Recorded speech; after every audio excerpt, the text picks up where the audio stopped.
Community is about really becoming somebody you couldn't have become without this community. If you don't come out of a community becoming someone better, then that really wasn't a great community. A lot of community builders get burnt out, right? Because of lack of resources, because of lack of awareness and attention and support. Nobody wants to celebrate how you got there. And usually it's a lot more painful and it's a lot longer than you ever thought it was gonna be. So we have the 4 B's in the Sugary community. It's called bond, belong, build, and become.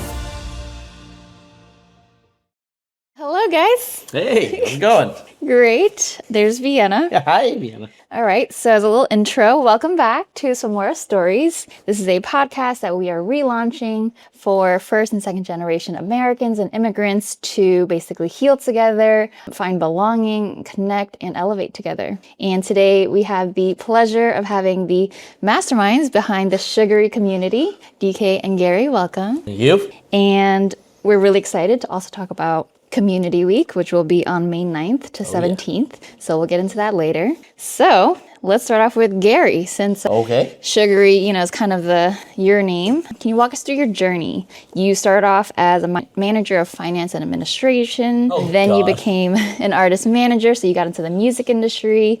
I saw you worked with clients like Sundance, Tomorrowland, and McKinsey. Mm-hmm. And then you ended up building this massive Sugary community, starting with 19,000 newsletter subscribers in week 1 of launching. So walk us through that. Yeah, well, I mean, just even starting at the role of finance administration, I'm sure it was going to be endlessly hilarious to my partner DK, because he handles and tries to keep my life day to day from not blowing up, because of course I do a lot of the creative things. But before any of this iteration, I was in fact somebody that was just trying to get into the city, and I knew I wanted to work in arts and culture. But before that, I kind of discovered very quickly that this city's kind of expensive, so you need to find a job. And the first job that I actually got was at a nonprofit NGO and I worked for an education department there, UNA USA, that used Model as a civic education tool for underserved public school children. And so I started out as an assistant, then I became program manager, and then they gave me the budget to run. And so I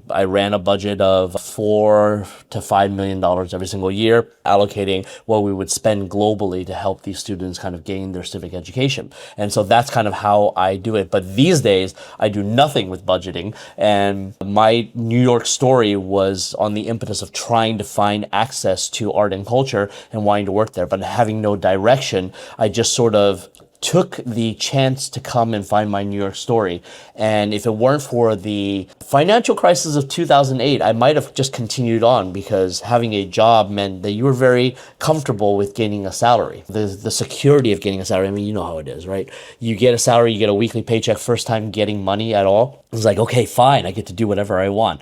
But then you kind of forget your dream for a bit. And in 2008, when the financial crisis hit, everybody was getting laid off. And I knew that was going to happen inevitably. I wasn't going to survive that. So I took the opportunity to I was the second person out the door in my class to take the buyout package. And I just started taking a sample of everything in the city. I mean, literally everything. Everything from hanging out with skateboarders to going to the chess clubs to attending the quadrille ball to watching sports. I'm not even into sports, but I was like, hey, let's just go see what was going on. And one of the things that my friends were like, if you're gonna do this and you want to explore and find your way in art, you need to explore the jazz world, because it has such a history, it has such deep-rooted lore here. And I said, okay, fine. And it was really through the jazz world that I was able to discover an incredible artist for myself that I thought was exceptional. And I bet the farm on him.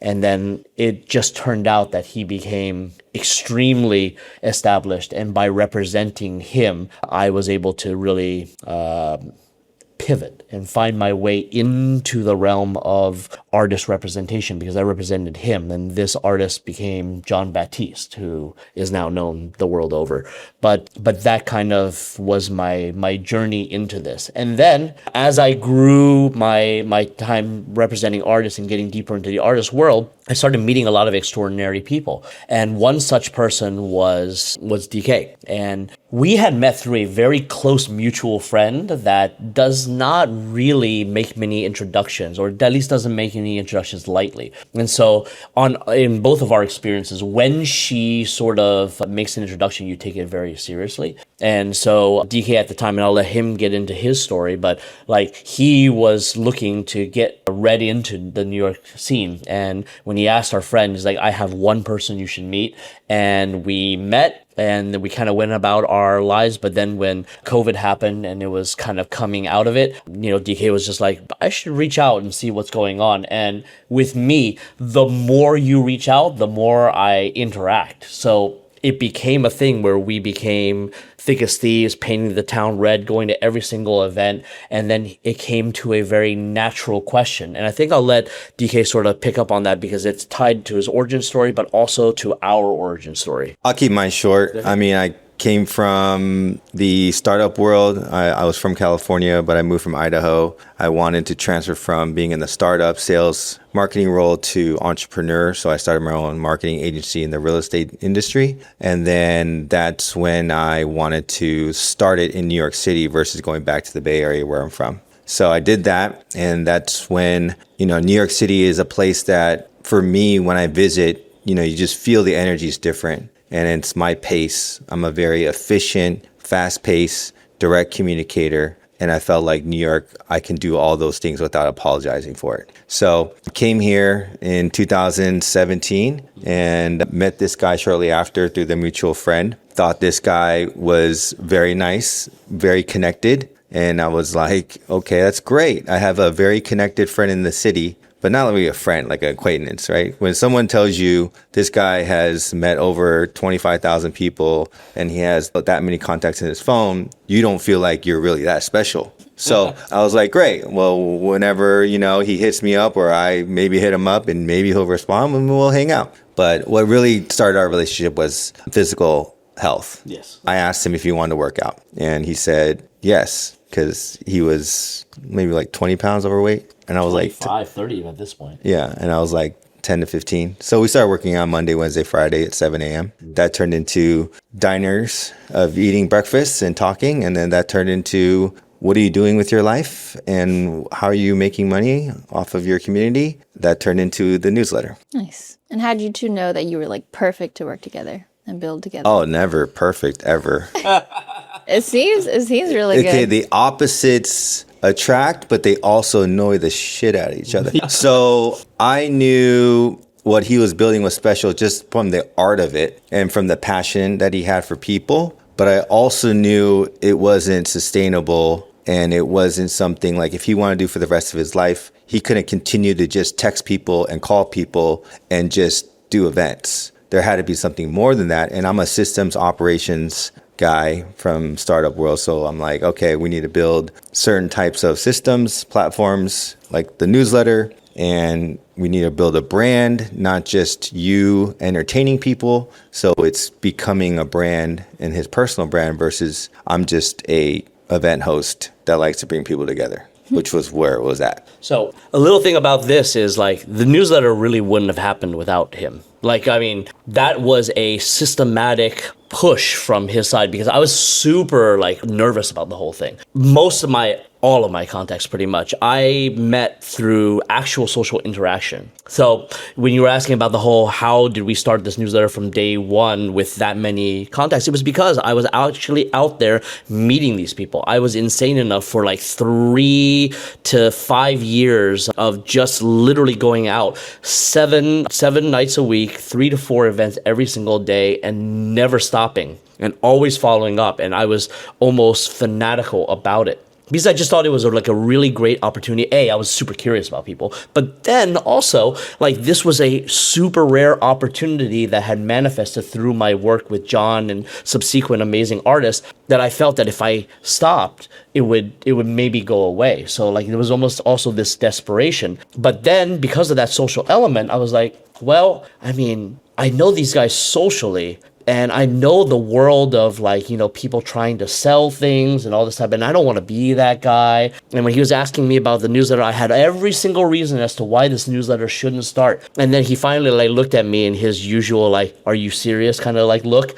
And then he was just like, listen, I'm not telling you have to have everybody sign up, but why don't you just write a email? And why don't you just let people know you're starting it and see what happens? Because him asking me that question ends up being like the watershed moment, because finally I agreed. And then I wrote to at that point, 30,000 people that were out there. And I was just like, hi, I'm starting it. And if you would like to be part of the whole thing, just, let me know or do nothing or unsubscribe if you want. And the watershed moment ended up being, I sent it out to 30,000 people and 20,000 people responded favorably, which never in my wildest dream I would have ever imagined it was going to be that way. Like, I don't know what your thoughts on this were. I don't know if you thought this was going to happen, but I thought I was going to get like 100 responses. And I was just be like, well, see, this is just how it's going to go. And I don't know. What are your things on this? Well, it's always, the outside perspective of like what someone has built and the value is greater than the person that's building it. So for me, it was like, this guy cares about people. When I go to events, everyone's always welcoming Sugary, like, so good to see you. It's always positive. And that's where I was like, okay, there's something here. So like, if you were to just write an email, like, why wouldn't they respond? So that's his lack of self-worth and confidence that I was like, you're stupid. Like the way you think from what people actually tell you. Like I don't know. It was just like a very, no, this is going to work. Trust me kind of thing. So there's a thing about his straightforwardness that's also like, you get a sense of people, right? And I've always, for whatever reason, been able to read people very well. I've made sometimes bad choices because I override my own ability to read people, thinking the best of them. But, sometimes when people show you who they are, you should believe them. In this case, it was sort of like just an understanding of who he is. He doesn't muss about. He like talks about things pretty straightly and directly and bluntly, sometimes a little more blunt than I would like. But it's very helpful for somebody like me that lives my life in flowers and like it's just all very lofty and conceptual and feelings. And these are wonderful things, but sometimes you really need that kind of groundedness. And with him, it was the perfect blend of understanding that kind of groundedness and also just knowing who he is. He's somebody that's very faith-based. He's like has a very strong kind of like moral compass on it. So at least in terms of my vibe and all the interactions that I've had with him in public and stuff like that, it was always, you could get a sense that, okay, this is reliable. What you see is what you get with men. It's not going to be like, oh, he's going to surprise you with a whole bunch of things. So it made it easier, even though it wasn't always easy to hear what he was saying, but it made it easier to be like, okay, if he says this, it's probably going to be okay. He's probably coming from a good place, and that's just going to be a good thing. So, yeah. Right. Y'all definitely seems like y'all balance each other out really well. The fact that you have already built this list, 30,000 people? Yeah, now already? It's like 35,000. Now 35. And he came in with that startup experience, so you already knew what to do with that. So my next question is for fellow or newer community builders, because I definitely am hearing a lot of, especially my immigrant friends who want to start, their own community and, host their own events. What are the key ingredients to successfully building and maintaining a community? Is it starting this newsletter email list? Is it something else? Well, actually, I think DK should probably start with this one because, like, in a way, he's sort of like been the sort of architect of how this thing is formed, and he can see from a more unbiased and maybe even frustrating lens what are the sort of pitfalls in terms of working with like creative folks like me, but also people that are plagued with self-doubt and self-worth issues, imposter syndrome, these type of things. He's literally had to deal with all of this, and I don't envy his position in that particular case because it can be very frustrating.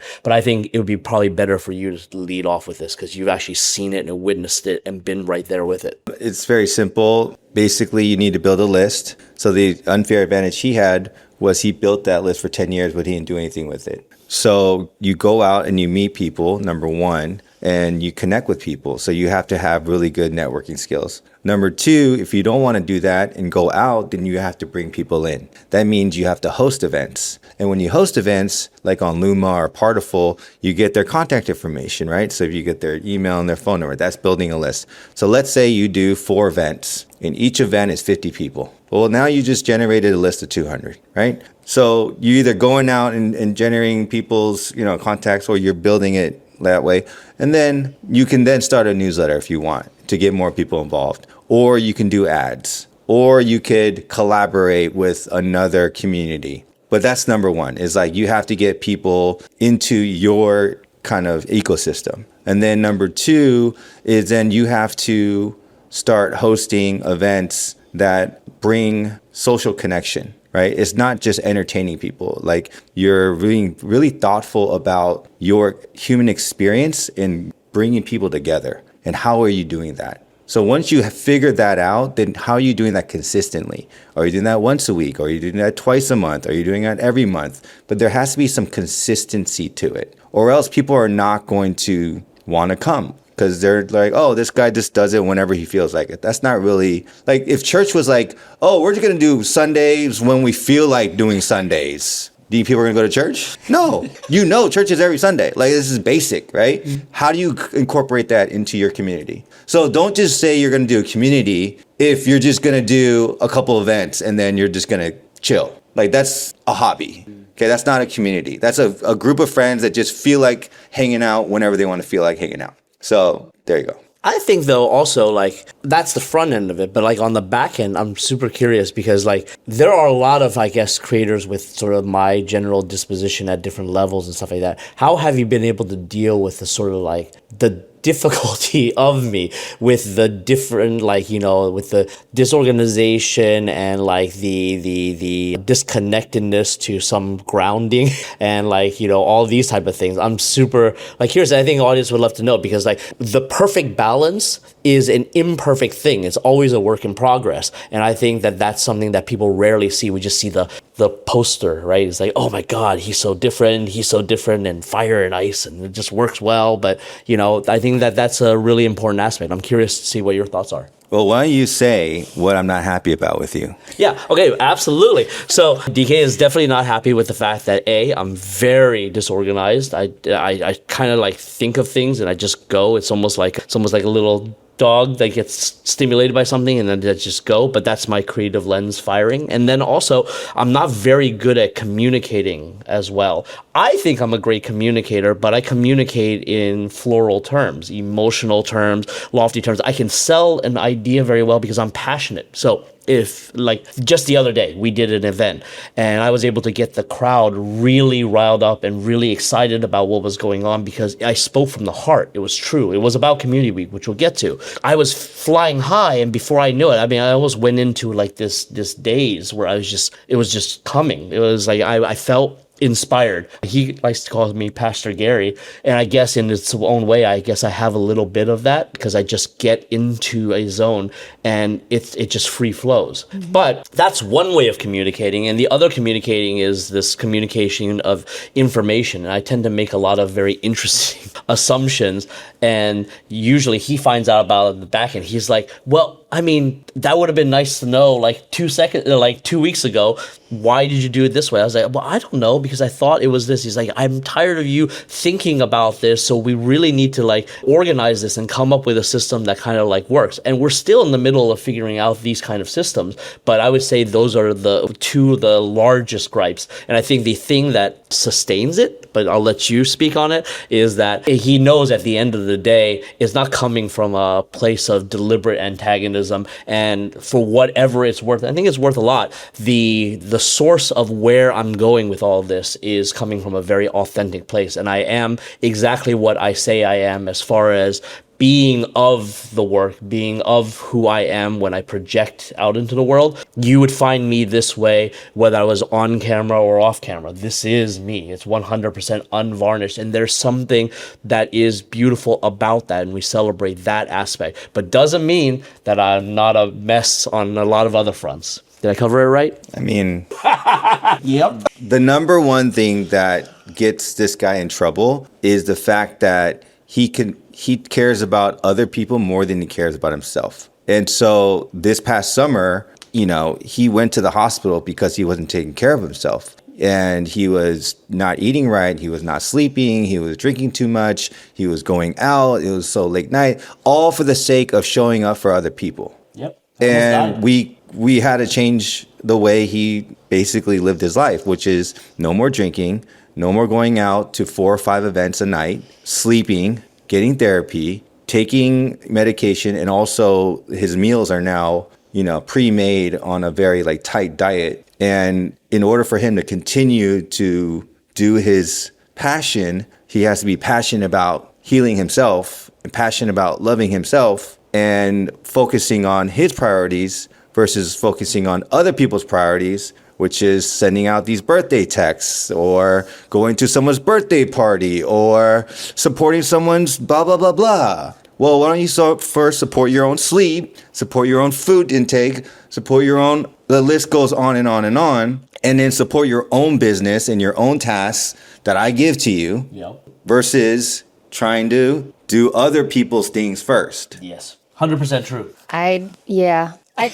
It's so common though. Like, you know, I just hear that so much, you know, especially of our parents' generation. It's always like, you know, how can I help everyone else but myself? Or like, you know, I put myself last. Yes. But I think I love that, DK, you're there to really support and push him to do all these things, because definitely seems like you need it. I need it. As I hope you're also doing for yourself. And we just need that support. Yeah. So I guess, I mean, I have a whole lot of questions following up after what y'all just said, but first is, so now, you know, after going through all that, both of you, what's your favorite self-care practice? Well, I mean, look, he mentioned something that I really believe is a bit of self-care, but I'm not sure he tends to agree. But, you know, we tend to think about self-care in sort of like the stereotypical wellness notions of, oh, you know, sound bath this and sound bath that and meditation this and yoga that. I am exploring those things, but those are not of me yet. But what is of me and what is meditative for me is actually my daily practice of sending birthday messages. I do about 30 to 40 a day now at this point, just because there's so many people that I have found birthdays for. For me, the root cause of this entire thing is that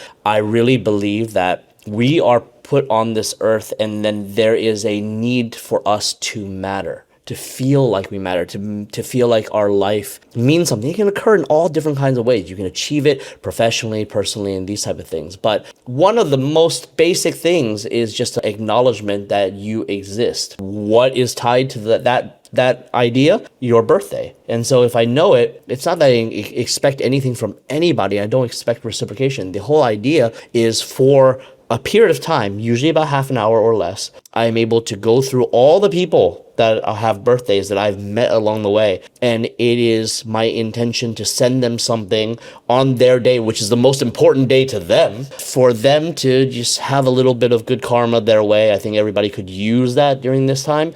And then I get to sort of relive the memory of some of these people, and it makes me happy. And I find that my own breath kind of like lowers. I'm calmer. I feel refreshed. I don't feel like, oh my God, you know, I have to get this done. That's rarely the occasion. I actually just sit with it, and I'm just like, that's really cool. It usually prompts a response from some of these folks, and it's a great way. All of these are always new opportunities to renew the relationship. I'll tell you one thing that I know for me that ends up being a complete verification that there's something very right about what I'm doing is that out of all the people that I write, I literally collect a lot of the responses that come back, and a lot of them are very heartfelt, and you never ever know what your impact is to somebody else. This thing is a very small thing to me. I have it on my calendar. I have a message and an intention I write for the year,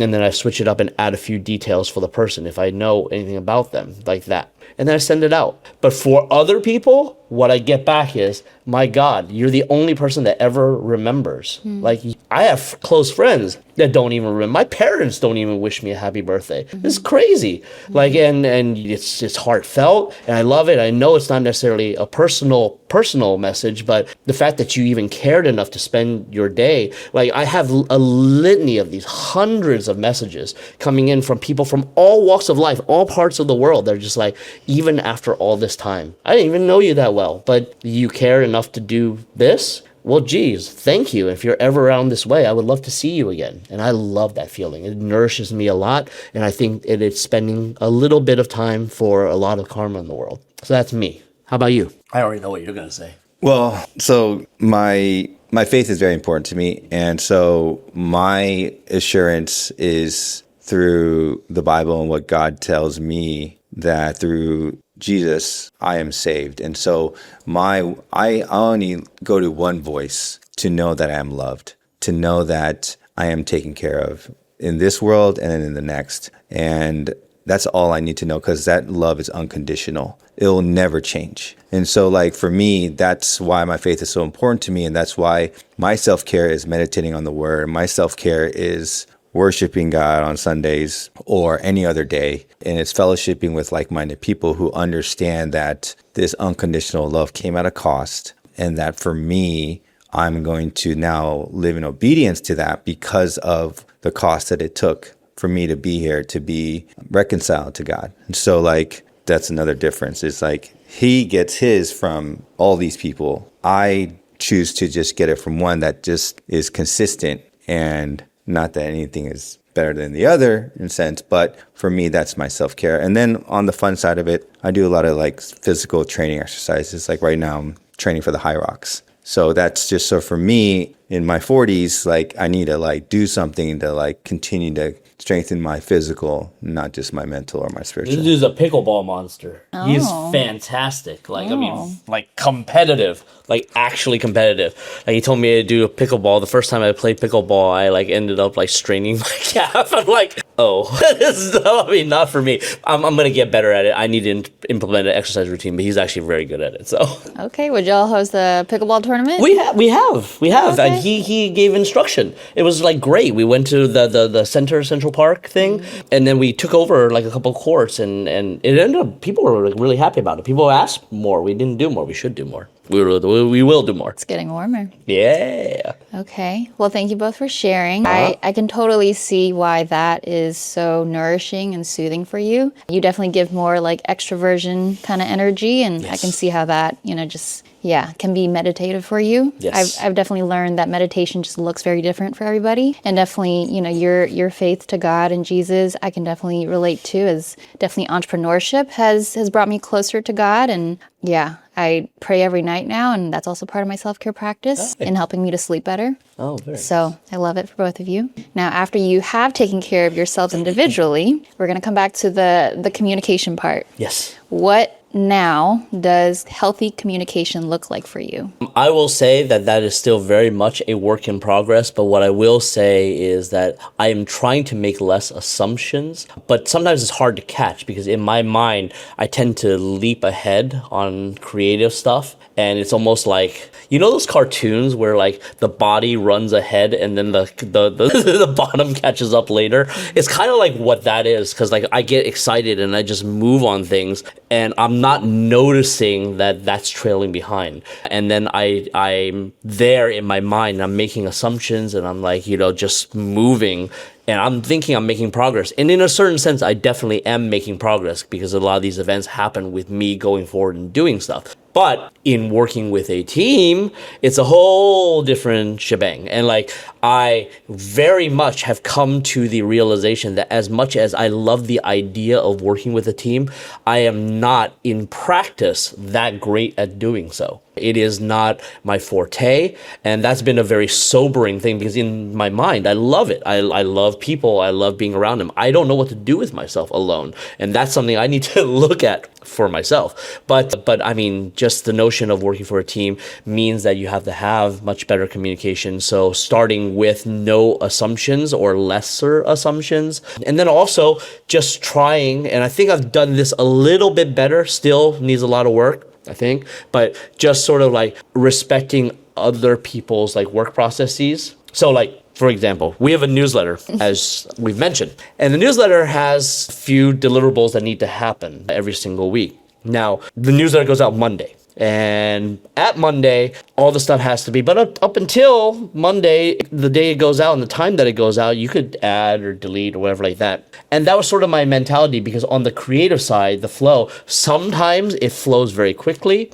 and sometimes it's dry as a desert and it's like pulling on everything you got to try to get even just squeeze out just an inch of creativity. It just happens that way. That's the creative flow. But knowing that, I need to sort of plan ahead, because he has his own life and it's a very abundant life beyond what we are doing together. And so like I would always make the assumption that, well, I mean, as long as we get it out by like, Monday 8:30 a.m. when this thing goes out, it's fine. And he would be like, well, fine, but not fine for me. Like, I want to get it a few days in advance, especially if you want my feedback and thoughts. But even just as a point of respect and stuff like that, you have to try to deliver when you say you're going to deliver. And then we agree to this timeline, and I would sort of meet it, but not really meet it. And then I would come back and retool and try to get back. And I've attempted and I've had mixed success. The most success I've had is the newsletter thing, where in general, I'm starting to get things more at the cadence that he's comfortable with. So he has time at his leisure to sort of like adjust. But that's just one of many, many examples. This is one that's very clear in my head. Thoughts? I mean, I'm sure all artists go through this whole like deadline issue. But yeah, for coming from a startup and entrepreneur world, like we live off deadlines and our word. So with that said, for me, communication, I think I'm just a little bit more direct and not as understanding or empathetic. And that's where we get in the hairs, because I get a little too aggressive. And so that gets him defensive. But it's not that it's not true. It's like, why didn't you do what you say you're going to do at this time? But when it happens over and over and over again, it gets me a little teed off. A lot of little. And I don't know what else to do but to like drill it in his head that this is happening all the time. So how do I adjust that? Well, there's two ways. Number one, just don't care as much. Or number two, figure out a different way of asking the question. And so working on that. Okay. Is there any like software or AI that you're using to support you all and maybe like track these things more visually? Oh, I use AI for, the Sugary events and like our app and stuff like that. I try to get this guy to use AI to be better at his tasks. I am. Which is, to me, a very simple thing. You just tell it your task and then have it update because it memorizes everything. But we have stopped doing that. I'm starting to use AI a little bit more. I've come to realize I'm a bit of a Luddite, and I never thought that I would be, because there's one thing that I love more than anything, which is interacting with, wonderful people.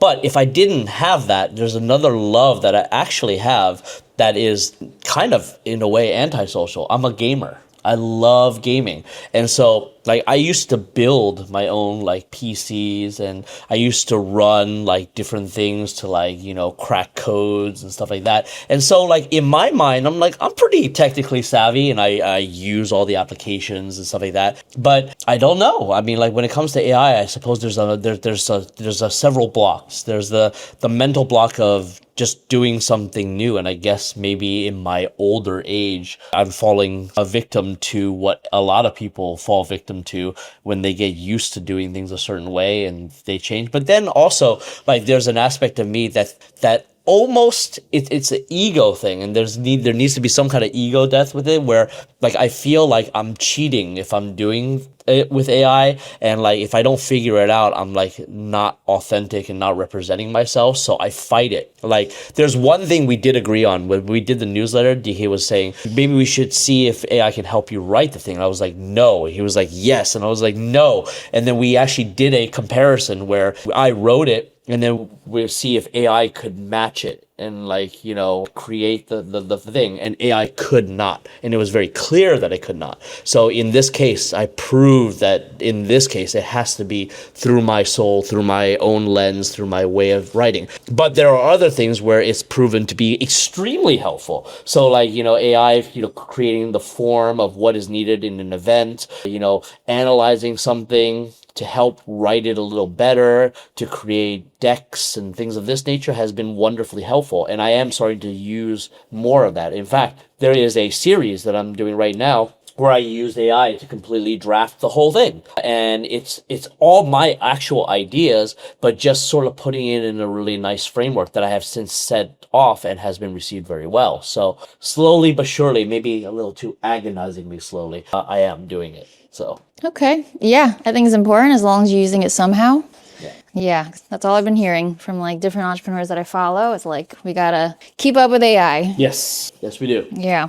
Now, the Sugary community is rooted in connection and belonging. Yes. And it's kind of generally for those interested in music, art, and culture. Now, how does this tie in with each of your cultures and values? So I always came into this whole thing because I wanted to have a career in arts and culture.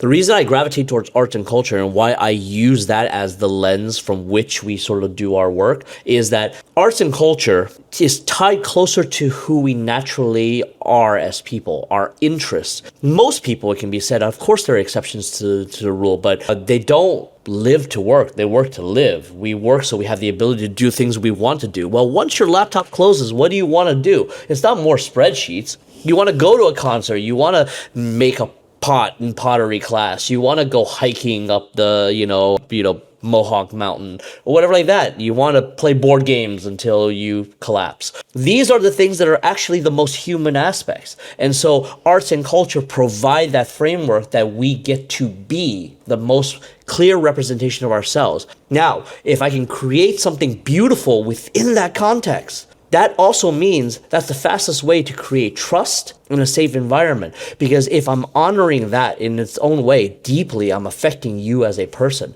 And that means you're most receptive to the values that we're putting out, which is this whole notion of having greater trust, greater connection, greater sense of community and empathy in the world. These values start bleeding in because naturally you're more receptive. You're more inspired that way. And so that was sort of like the genesis of where it came out with my own personal culture. My family culture is a shared one, I guess, with yours, and we're both of Chinese, but even Asian descent. My parents can't figure it out. They don't understand it. They don't accept it.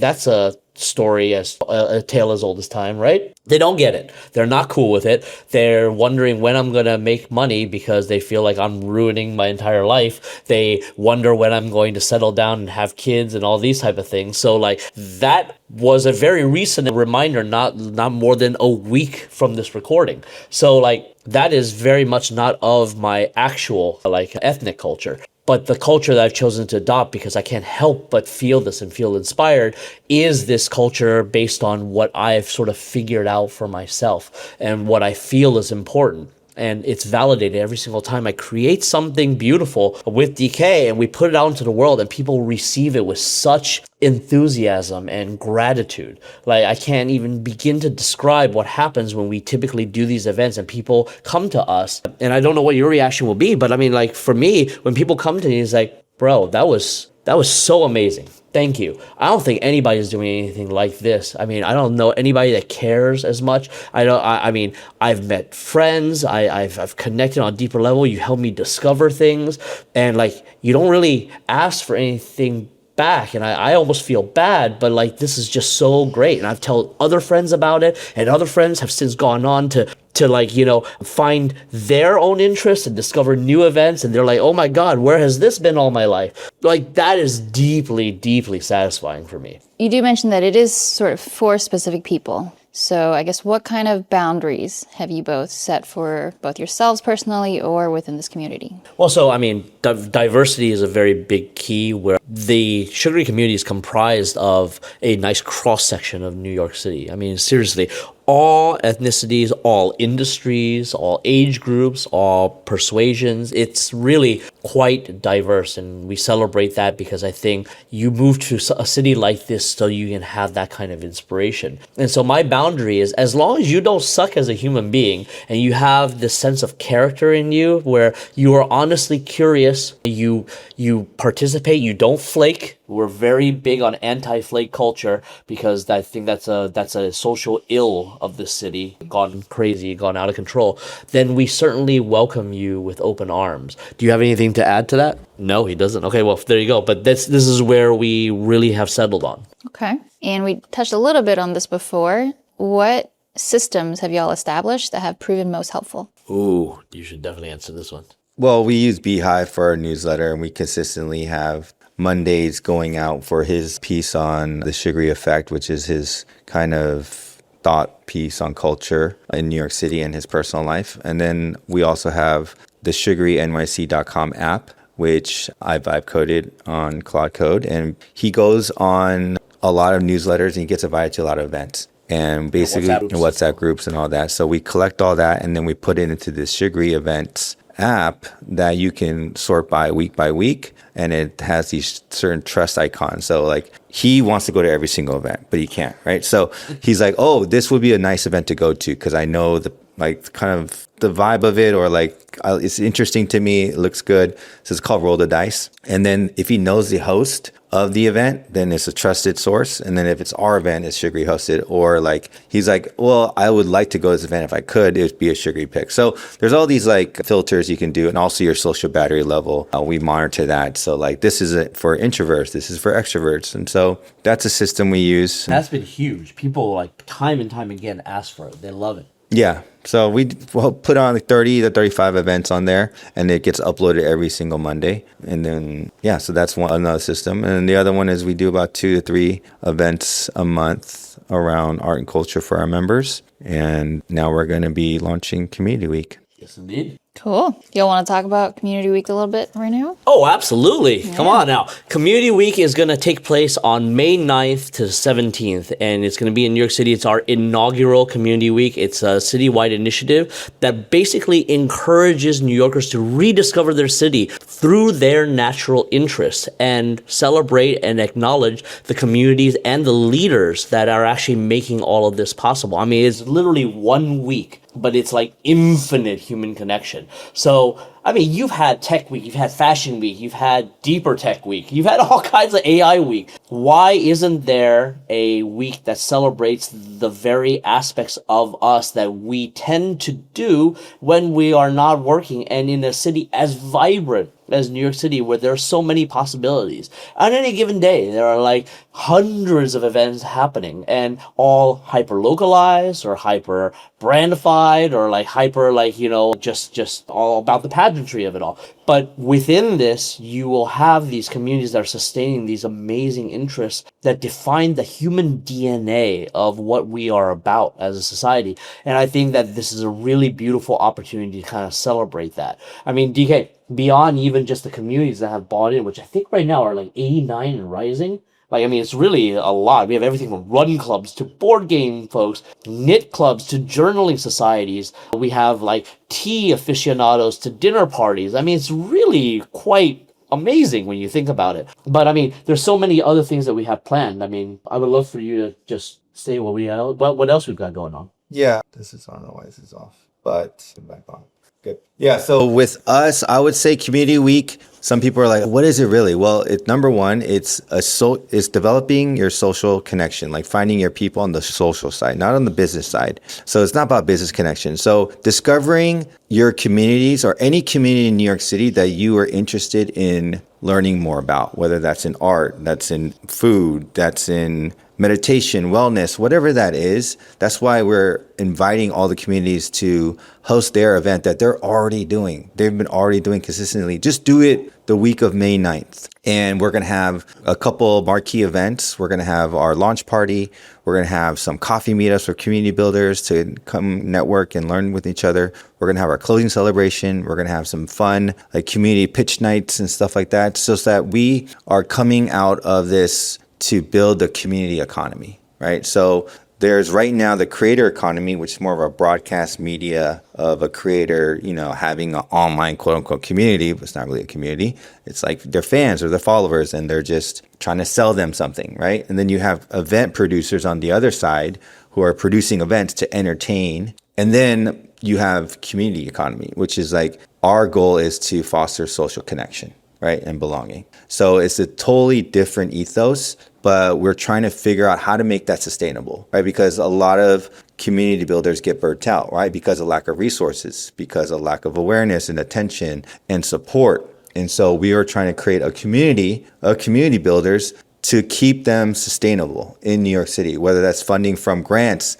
the city, private donors, or companies and brands and sponsorships, which is another aspect of Community Week, is getting the city involved, getting the mayor's office involved, making it a biannual or annual thing in New York City like Restaurant Week, where this is something that's a staple now in New York City, that is a must-have for the sustainability of our culture and of our civic responsibility, right? So that's really where it's going. And so to focus a little bit about the sort of like, we're talking a little bit about the brain trust of what it takes to build community, right? There's a lot of like resources that people don't know of, skills that they need to develop and things of this nature. So, beyond the programming, which are going to be largely decentralized into the different communities that are doing our thing, and then our bookended kind of like marquee events that we're going to be doing to add to the flavor. We've actually partnered with Weeknights, Jesse Rauch and Shai Bruhis. They are really focusing on that brain trust aspect, creating the workshops and the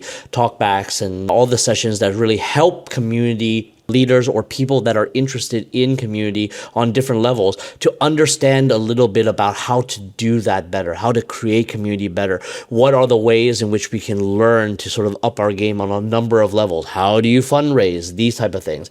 And we felt that that would be a very, very nice complement to what is happening on the social front, because those social things only happen if you have the know-how to actually pull it off successfully. You can pull it off and you pull it off unsuccessfully and people don't come back. So I think it was a very astute kind of like call, actually, on DK's part, to sort of bring in partners that we knew we weren't going to be able to have the bandwidth to focus on, because our thing is just on the purely social aspect. But there really is a important architecture and underlying knowledge base that you really need, and so Weeknights is perfect for that. Okay. Sounds very inspiring. Yes. I guess I want to hear what's like your end vision, maybe in 5 or 10 years for this. So the end vision is that New York City Community Week NYC ends up being this blueprint where not only is it thriving and we have a robust, almost complete citywide buy-in of every single community, but that communities are growing and finding ways to scale so that a rising tide truly lifts all boats. But focusing on the blueprint part, I think we all share this same philosophy that we really want to see this as that shining example that was made in New York that is able to go out into the world and be duplicated in other cities. That it's not just in domestic cities, also international cities, taking the notion of the importance of community, but adapting to the local cultures, local customs, local people, and local way of doing things, and still making sure that Community Week has its stay throughout the entire world. What do you think? Yeah, I think that's what Gary was saying. It was just like creating that blueprint across the United States and internationally, for one, bringing this as a civic responsibility of creating the community economy, and that it's very important that we have these communities and that they thrive, because with the world of AI and social media and online, people are really yearning for that social connection. And so we would be doing ourselves a disservice if we didn't really take the passion of what all these community builders are building and not be able to give them the resources they need, and to just see them all burn out would be really, really sad, because they're doing the hard work of really solving the loneliness epidemic and solving the social, gap we have with the Gen Zers, and we're going to go into the Gen Alphas, right? Of right now, people are building apps of how to date in person. That's crazy to me. Like we don't have the social skills anymore because everything is online DMs. Oh my God. I mean, even just, did you see the thing about like there is literally a company out there that is proposing that people go on dates with AI bots. Like that's a whole thing. Because you made, you can look it up on Google. They set up a cafe and then like people go in New York and they go in and they literally go on a date with an AI bot because. Is this to practice or like actually date? To actually date. Oh my God. Yeah. See, that's a reaction. So anyway. Okay. Well, yeah. As a teacher, as a parent, this is definitely something we need to know to like sort of bake into our, our conversations, our teachings with, the younger generation, because I guess that could be beneficial for some, but like at the same time, we really need to monitor that. You definitely need to. That you would say that for that. Okay. Well, talking about burnout, I mean, there's a lot of great community builders out there, I think, but a lot of the times they're kind of doing it solo, especially the ones that I'm seeing trying to build these events and communities. So what would you tell a first generation, whether entrepreneur or community builder, about choosing the right people or partner to build with? I mean, look, for me, I don't have a perfect answer for this, but what I will say is that, when I met DK, I had an awareness about the things that I was just generally lacking. And that came through many, many years of sort of just doing things just my way and having it sort of progress, but not progress at a rate that could make it anything before I was 70 or something like that. So like I knew that this was something that I was looking for, and inherent in DK. Sure, for me, he's sort of like he's a yin yang kind of scenario. But the notion of yin yang is nice when you're actually kind of experiencing it. You have to actually accept the proposition that there is going to be conflict and it won't always be pretty. But I knew for myself that's sort of like what I wanted. And instinctually, there were some other folks that seemed very interested but were more like me. And I just knew that probably wasn't going to be the ideal thing. We'd probably just continue validating ourselves until the kingdom come. And it would just be marginally improving after a certain point in time. I wanted real improvement. I wanted scale. Look, I'm 47. I don't have infinite runway, which it definitely reminds me about often. And I think that's important that if we're really serious about this and to take this beyond a hobby, you need to find the thing that be honest with yourself. Like, what are you lacking?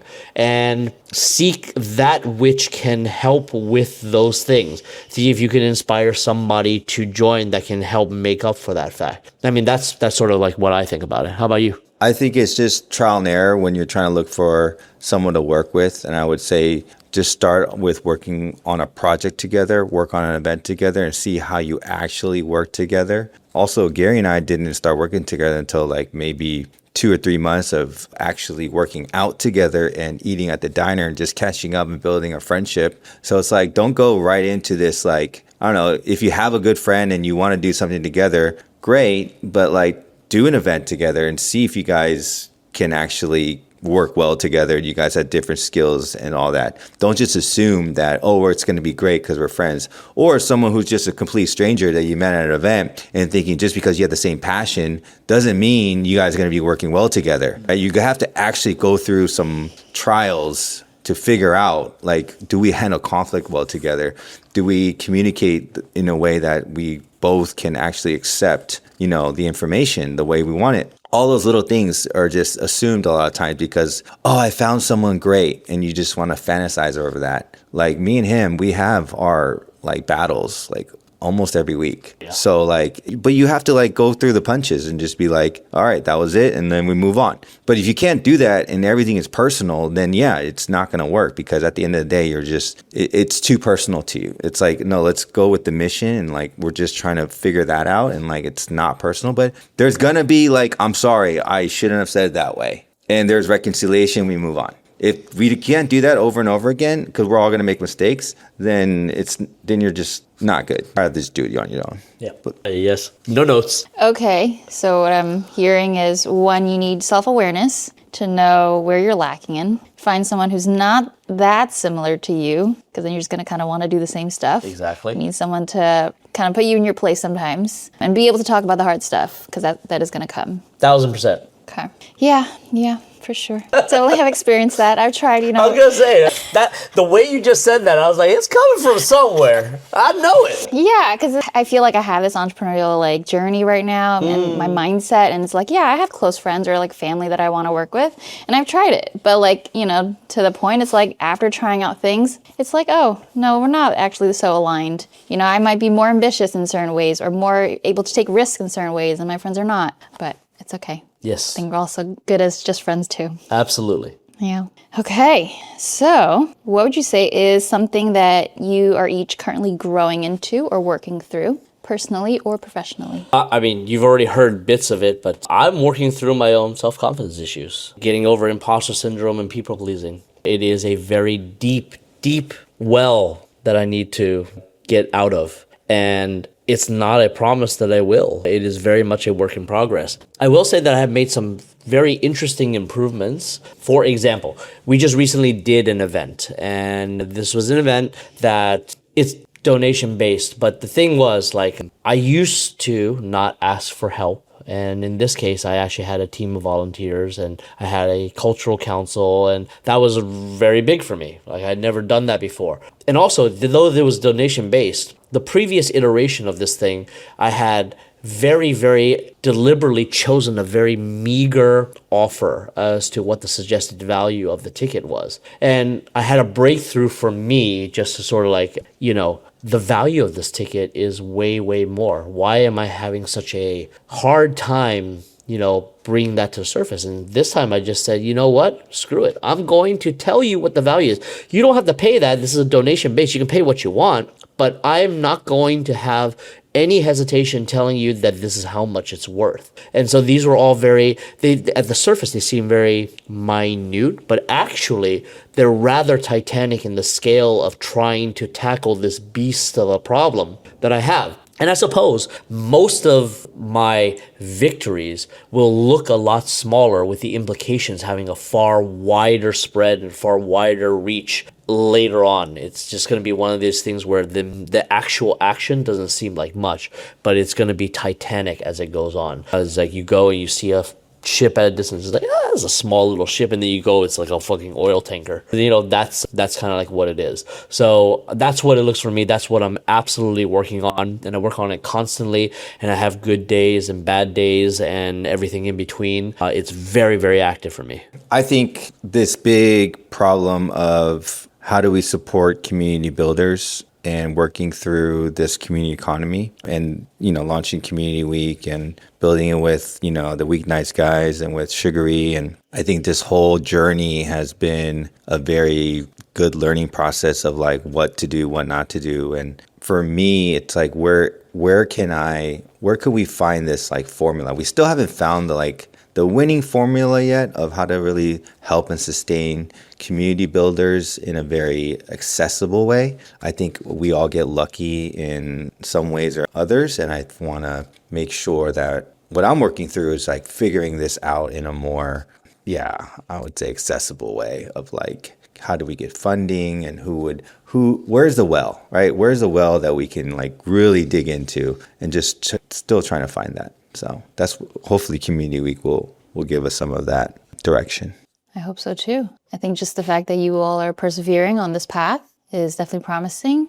And I'd like to say something with regards to this. Like the perseverance is actually really, really important, because the thing is, like, I mean, I've used this example appropriately and inappropriately, but I think it's actually really appropriate. Anything that's worth anything takes a long, long time. And what do they say all the time? Like, people always want to celebrate your trophies. Nobody wants to celebrate how you got there. And usually it's a lot more painful, and it's a lot longer than you ever thought it was gonna be. Like, this number keeps on coming up, 10, the number 10, and like I when I can read or I get like TikTok little snippets and stuff like that about people building like the big empires and dynasties, like I've heard it at least 3 occasions. One that immediately comes to my mind is Stephen Bartlett, the Diary of a CEO. Like, his thing, and this is just a podcast. We're doing Community Week, we're doing events, we're doing podcasts, we're doing content, all this type of stuff. His thing, just on the podcast alone, was 10 years before he saw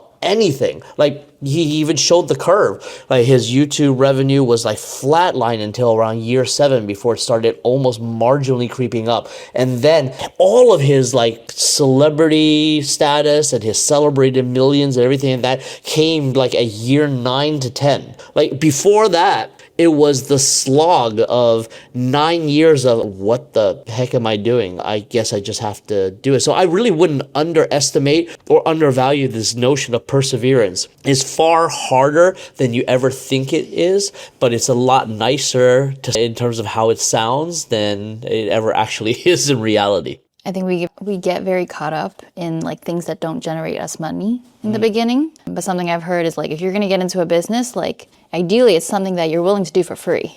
Yeah. Because like Diary of CEO, like you're going to have to do a lot of it for free for a long time. And then really the growth and the wealth and the success will come, really fast later after it compounds. This is a tricky thing, and glad why I have DK with me on this is that is a beautiful way of encapsulating what I just said, but there is a caveat there. There's an asterisk, and that is that you can go, as I often do, overboard with it, which is like, I can do everything for free, and I should do everything for free, because then that's a slippery slope back to imposter syndrome and all that type of stuff. So, sometimes even in a very uncomfortable way, he'll keep me in check and be like, why are you giving away the farm on this and that? And why aren't we charging? And I have always terrible answers. I'm like, well, I don't know. Maybe people won't, he's like, but what if they do? It worked for the newsletter. Like I literally have to be reminded about it from him as if we're having the conversation for the first time over and over again. So I think that it is true, the example that I gave, but you can, and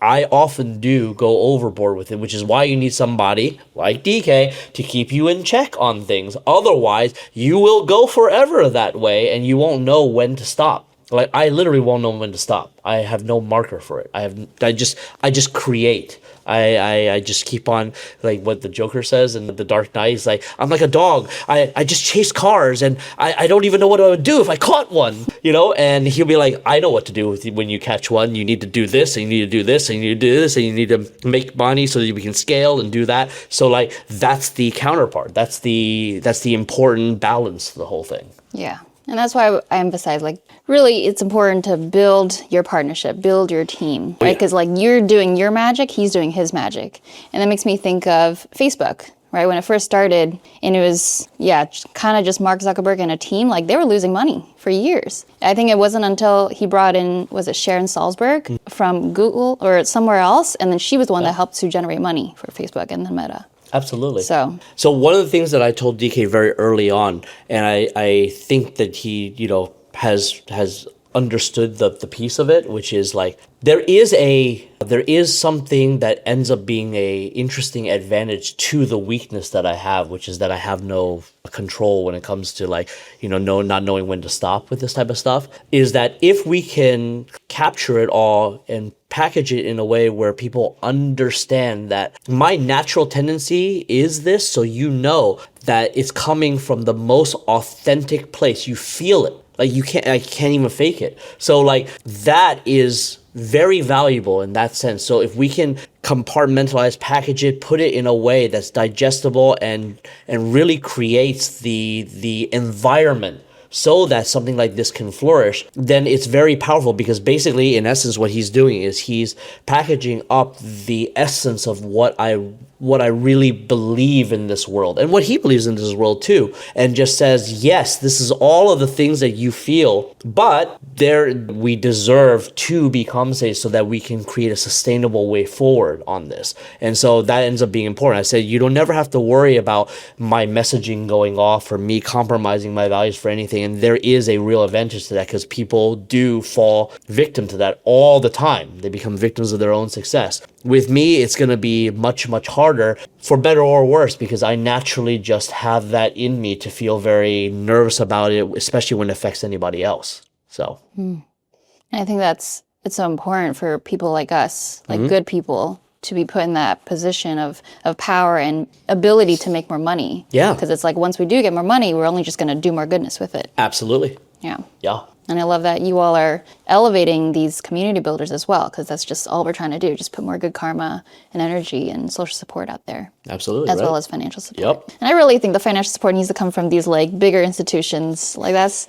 it's like these events is really for the people, but like the money is really from these like giant like corporations. They will, but what are institutions made out of if they're not people? Yeah. And so you need to inspire them. And it's going to come with a lot of friction because they are institutionalized to think a certain way. It's ROI, it's efficiency, it's scale. I can't even think of anything other than that when I talk to these people because their whole thing, all their incentives are completely backwards. And it started in a place that had a good intention, but I know a road to hell that's paved with full of them. So like it is something that we have to chip away at. It's not going to be built in a day. It's not going to be built in a year. It's not going to even be built in several years. But this is a huge ripple effect. If we can actually create that sort of groundswell of interest and of empathy and of like genuine human connection through us, but also through all the communities that buy into this thing, now it gets to the people because within all these communities, guess what? Our CEOs, our product managers, our engineers and stuff like that. And so we can literally affect the arc of how humans consider the notion of humanity, and maybe there really is a better way. And I think it is important to look at, what they are looking for, right? Like if the money can come from them, like what is it that they really want? Yeah. And I know oftentimes like if you have a nonprofit arm, right, a 501c3 or a foundation arm, like that is more appealing to them. So have y'all considered that? We are a nonprofit. Oh, you are? Yeah. Oh, I didn't know that. Oh, okay. There you go. Cool. Well, that's a good start. Well, we have a fiscal sponsor anyway, so. Okay. So we're going to close off soon. But what is one thing you would tell your younger selves right before they started all this? I think the number one thing is find really like-minded, but also different people that you can trust that have a high moral ground or that are faith-based or something bigger than themselves, because at the end of the day, it's the people that you work with and that you build with is most important. The mission, the project, whatever that is great, but I think if you do it with the wrong people, you're not going to get anywhere. So you can go fast alone, you can do it all alone, or you can go far doing it together with the right people. Like Gary and I, we picked the weeknights guys because we saw that they were the right people. They might be the best, most talented. We're not either. But because we can all work well together, because we have similar values, we have trust. I think people they assume that that's important, but they don't really understand how valuable that is. And it gets very hairy when you start not trusting somebody and start like tiptoeing, and then the working relationship gets very, very stressful because you have to work, like all these landmines are everywhere that you don't know about. So again, it comes down to the people and it comes down to who you work with, and you have to develop that really core team and build trust. And that's with everything. I mean, I just saw on Coachella, like, what's that Cat's Eye Girl Club? Yeah. There was like 6 of them. Now there's 5, and there's all this drama. It's like same thing. Like they're all like, like the trust of BTS though. Look at them. They went to the army, came back, and because they all love each other. They're like doing it together because they want to do it together, right? It's the same thing. I'll take a more personal approach, and I think it's very simple for me. And my younger self, I would just do a lot more personal and seek out much more like reassurance that I always could do the thing that I could do. Because the thing that I lack right now is a result of having an absence of that, a famine of that throughout my entire childhood. My parents never offered that. I didn't have friends that really understood me, and I was largely isolated from my friends. So like this famine of self-confidence comes from that time. So my younger self, I would probably ask myself to be a little bit more encouraging and then find the sources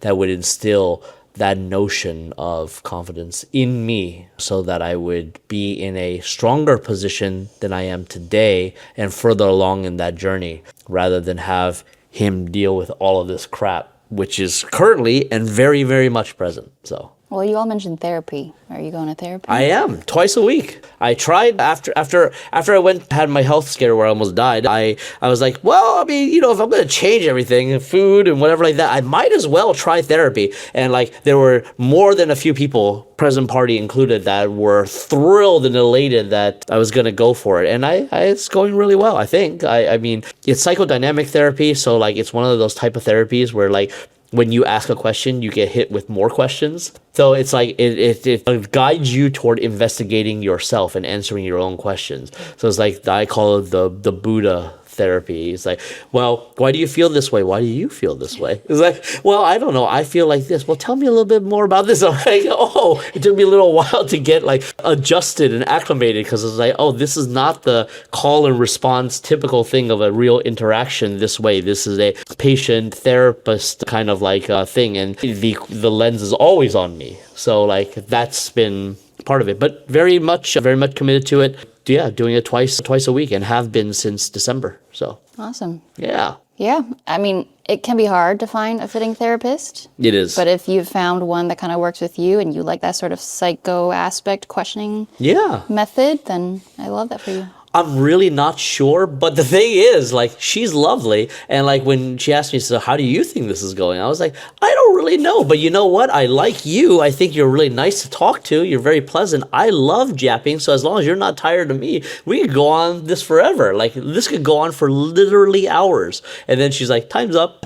You got no assessment report yet? No assessment report whatsoever. Can you ask for that? I guess so, yes. Okay. I think so, yes. I mean, you get one from your doctor. Oh, okay, yeah, I guess I can. I don't know. I never asked. Well, as part of your confidence building, right? You can ask for stuff and say you want certain things. Yes, I can. Yes, I very much can. Okay, we're going to move into rapid fire round. Okay. All right, so just first thing that comes into mind for each of you. Best pizza spot in New York City? Joe's, because it's just the old reliable. I know there are better, but like, I mean, if you want rapid fire, you got it. Ceres Pizza. Where? Ceres. Yep. Oh, I have to try that one. It's viral, mega viral. Okay. Is that the one that Jay-Z and Beyonce like? No, that's Lulu Kali. Oh, okay. Ceres, this is the I Love Madison Park folk that came and did their thing. Their pizzas are extremely, extremely expensive. What is that, $48 for a pie or something like that? And then you have to wait like hours to get it. But like apparently everybody says it is the bomb. Wow. Nothing better. Okay, we have to check it out. Yeah, Bougie I'll just go to pizza. Joe's. I mean, I love Joe's too. Whenever my family comes, they love that. There you go. Yeah.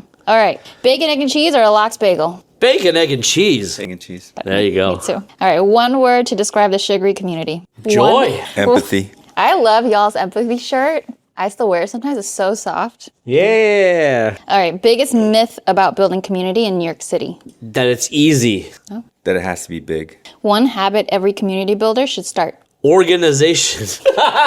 Why do you laugh? Because he needs to do that. What'd you say? One habit. Habit. Habit. Be consistent with your community. All right. Organized and consistent. Got it. Gary, favorite thing about DK? Trustworthy. And DK, favorite thing about Gary? He's always forgiving and owns up to his faults and is always in a good mood.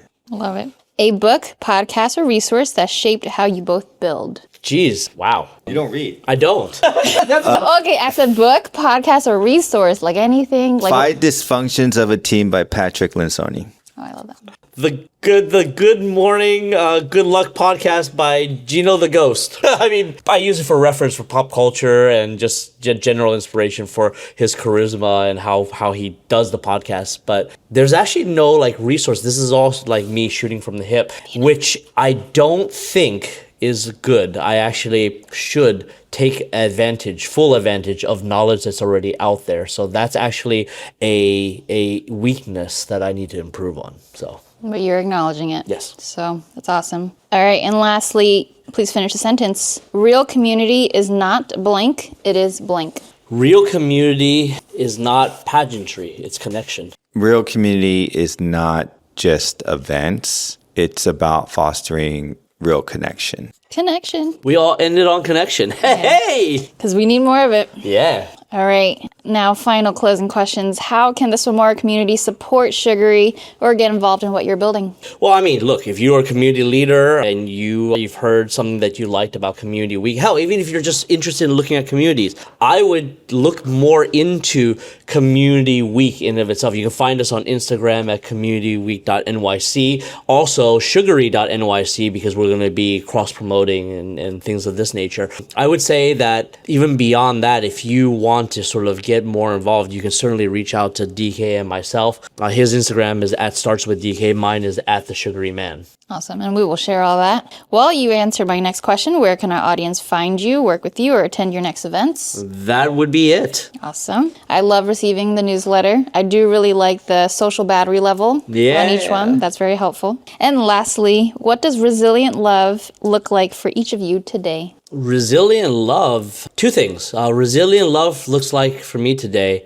patience. Also just ease. And I say ease because, like, in my own life, the thing that I've come to understand about friendships, I have this friend, this is a good example. I have a friend that's gotten married, and you know how they say some people, when they get into relationships, they disappear. And this is no exception. And some of my friends who also, we share similar friends, are like, well, I mean, fuck that, you know, I mean, well, that's not cool, whatever like that. But I've taken a different lens with it. And it's just that if I am really his friend and I really want the best for him and what's important for him, I still remember all the memories of what we've shared and what's amazing about it. I can see how happy he is in his marriage and where he's going with it. And he's so content, and we still every now and then correspond and stuff like that. I've been able to find happiness, and we link up whenever we can link up, but I make it as easy for him as possible.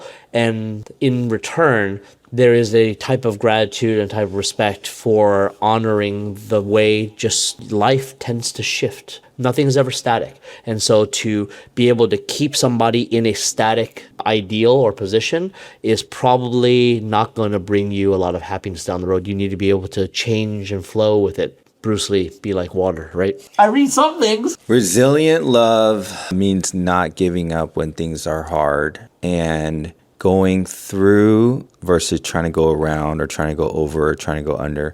Like, you have to go through the wall, and that takes a lot of pain and hurt, but it also, on the other side, you're creating this passageway. So instead of constantly having to not deal with the problem or the challenge and overcome it, so I think that's what resilient love is. It's like actually facing your challenges and going through them versus trying to go around, over, or under them. I think there's a saying from Thich Nhat Hanh that the way out is through, but I've also heard the way out is in. So I love that. Thank you both so much for sitting down with me, Suamora, and our family here. I do have a little gift for you too. Oh, wow. Oh, hey, look at that. Thank you, Amora. This is the beautiful Amora. Hey. We're in her home. This is for Gary. Thank you. This is for DK. Wow. I try to pick it based on the colors. I love it. Thank I love you. it. I'm going to share a little bit at the end. So I tried to pick your profile picture, the background colors. Oh, nice. I was like, okay, I think you're very yellow. Mm-hmm. And then you had a pink one. I was like, I don't know if you like pink. So I went with actually the colors of the Korean flag with a sprinkle of yellow, because that's Gary. Great, dude. But more importantly, I chose flowers to gift for now every podcast guest, because the flowers part of Suamora's logo. It's in reference to the saying, that we often get flowers really at our deathbed and we don't get to smell them. So here's me giving my flowers to both of you. Gary, really appreciate everything that you've built. Yeah. It just kind of speaks to the man and human being that you are. And I believe you have every right to be confident in just who you are, everything that you love and are passionate about. Just keep doing that. Keep being you. So genuine, so authentic, and so amazing. And I love just learning about you through this whole process. Your kind of stoic nature, but the more I talk to you, the more like loving and generous you are. I love your commitment to faith. It's very admirable, and how you've taken the lessons from your community into this community, and just I love y'all's passion, and I want to continue supporting y'all. Thank you. Appreciate it. You're welcome. And the flowers smell great. Yes.